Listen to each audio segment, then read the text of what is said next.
Hello, magandang araw mga kapangarap. It's my day 11. Nalito pa no. It's my day 11, 11 day na po na hindi mag-arise. Ngayon na po natin dito meron tayong konting spicy noodles to. And then meron tayo ditong I forget this one. Ano tawag dito nak?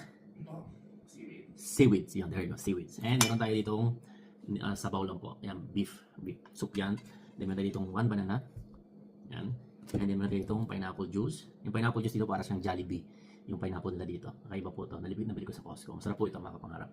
Okay. Simulan natin. Nag-spice ng konti. Ayan, pineapple. Tingnan natin itong luto ni Mami. Yung beef. Kain po tayo mga kapangarap. Ah. Sa Pilipinas pagkakain ka sa kanto, nilagay mo yung sabaw, no? Sabaw niya maasim. Sinigang mo. Sarap. Alam mo na, 11 days na tayo, no? Sabihin niyo po ako, walang rice. Kasi sabi ako din gym sa umaga. Sabi nga, health is wealth, diba? Ako lang, hindi tayo puro work, dapat balance. Dahil full time ko naman ng trabaho dito sa bahay. So, gym sa umaga, opisina, kain. So, may family time pa rin. Hindi like dati. From 7 AM nasa work ka na. Tapos, hanggang gabi na yun. Nasa bahay, araw-araw. Tatlong trabaho, apat na trabaho. Pagod yung ganun. May pong ganun din sa Canada, mga Pilipino. Nalasan ko din po. Okay siya, kasi marami kang trabaho. Kaya lang, nakapagod talaga. Health mo naman ang problema doon. Ito, kaya yung pineapple juice na dito. Kalasa po siya ng pineapple juice sa Jollibee. Perfect. Hindi siya, no? Hindi siya maasin na maasin, hindi rin siya matamis. Itong seaweed na ito, favorite po ng mga anak ko to. Yan, seaweed. Lalo si Bella. Ewan ko lang po kayo kung favorite nyo to. Inalagay sa, sa sushi. Kunin natin itong buto ng beef, di ba? Ano? Basta dito yung gilid, yung laman. Tapos yung utak, no? You know? Yun. Sarap. Tapos yung beef na ito, medyo may taba-taba ng konti.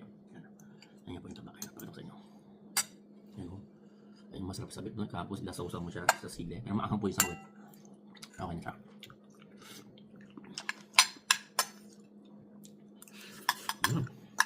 Pinigyan ko.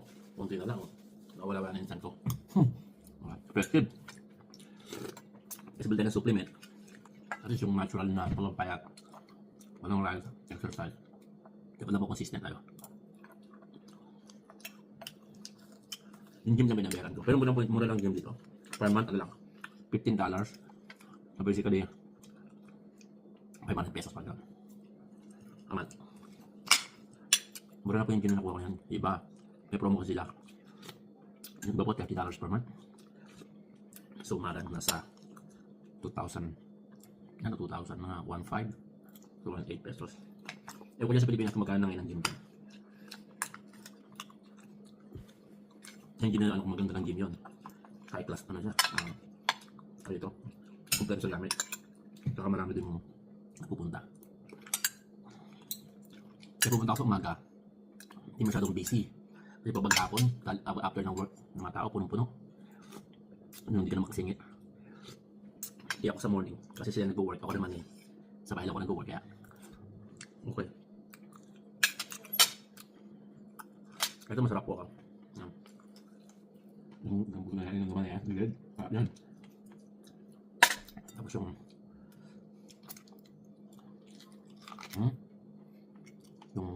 liquid ba to? Sarap. Ingat ka ng presang ngipin natin, ha? Baka masira.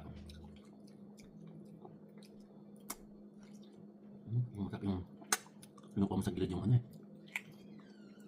Laman na yan. Yun. Sarap. Yung taba ko. Ganyan sa ganito po, yung humilited. Yan ang napakasarap, grabe. Masarap po.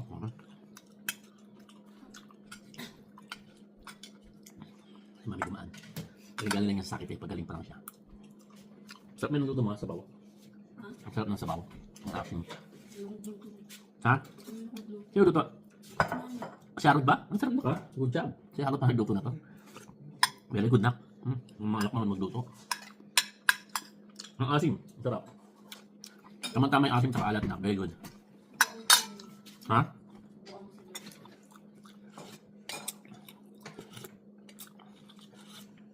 Sarap po talaga. No joke. Sarap yun. Then next is saging naman.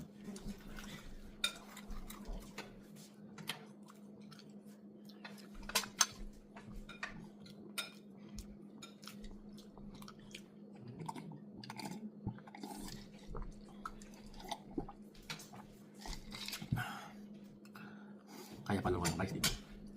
Kayo ba? Kaya nyo? Talang sibo kayo. Walang rice. So mga pangalas sa manonood. Have a good day everyone. Ingat po.